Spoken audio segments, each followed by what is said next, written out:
نحمده ونصلي على رسوله الكريم أما بعد فأعوذ بالله من الشيطان الرجيم بسم الله الرحمن الرحيم إن هذه أمتكم أمة واحدة صدق الله العظيم۔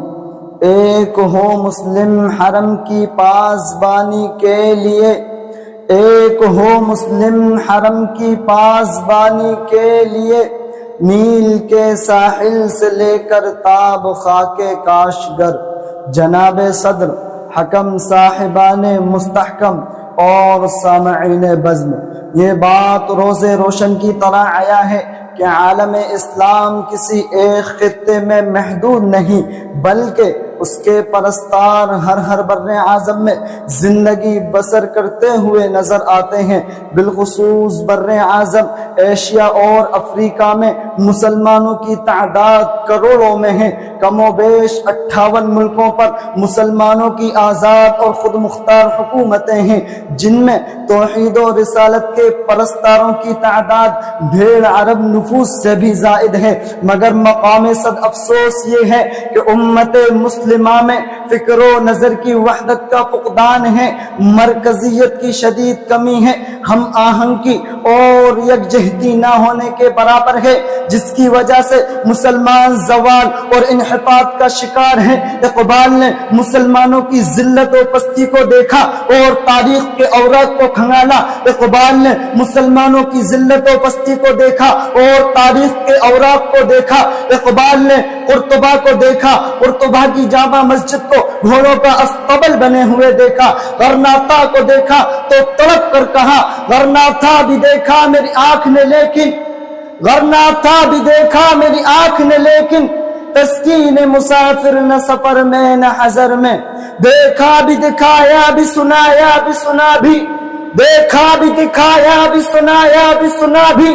ہے دل کی تسلی نہ نظر میں نہ خبر میں۔ سامعین ذی وقار،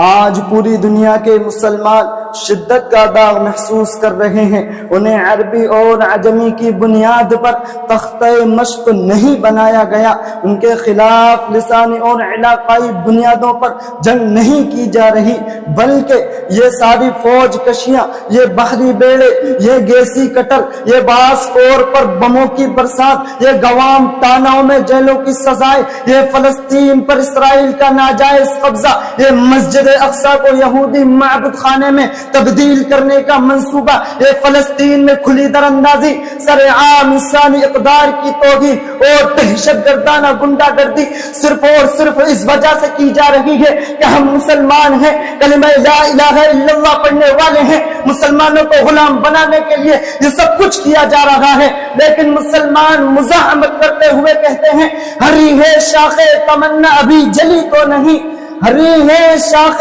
تمنا ابھی جلی تو نہیں، دبی ہے آگے جگر مگر بجھی تو نہیں، جپا کی تیغ سے گردن وفا شعاروں کی کٹی ہے برسرے میدان مگر جھکی تو نہیں۔ سامعین ذی وقار، تاریخ ہمیں یہ بتاتی ہے کہ جب بھی مسلمان متحد ہوئے تو انہوں نے اپنے سے کہیں بڑے دشمن کو شکست فاش دی ہے۔ جنگ بدر میں 313 نے 1000 کو شکست دی، اور ہر دور میں امت مسلمہ کے اتحاد نے اپنی فتح کا پرچم گاڑا، چاہے وہ دور صلاح الدین ایوبی کا ہو، یا وہ دور محمد بن قاسم کا ہو، یا وہ دور طارق بن زیاد کا ہو، یا وہ دور جعفر بن عمر کا ہو۔ لیکن آج کا المیہ یہ ہے کہ ہمارا قبلہ اول مسجد اقصی اپنی بے حرمتی پر ماتم کنا ہے، اس کی حرمت و تقدس کو پائے حقارت سے روندا جا رہا ہے، اور وہ ہم پر زندانی توعیز سے رو کر یہ التجا کر رہی ہے کہ اسلام کے رکھوالو، تمہاری یہ مجرمانہ خاموشی یہود کے ناپاک ارادوں کو مزید شے دے رہی ہے۔ تمہاری یہ معزز خواہاں نہ سوچے تمہیں لے ڈوبیں گی، خدا را اپنے مقام کی بلندی کو مت بھولو، اٹھو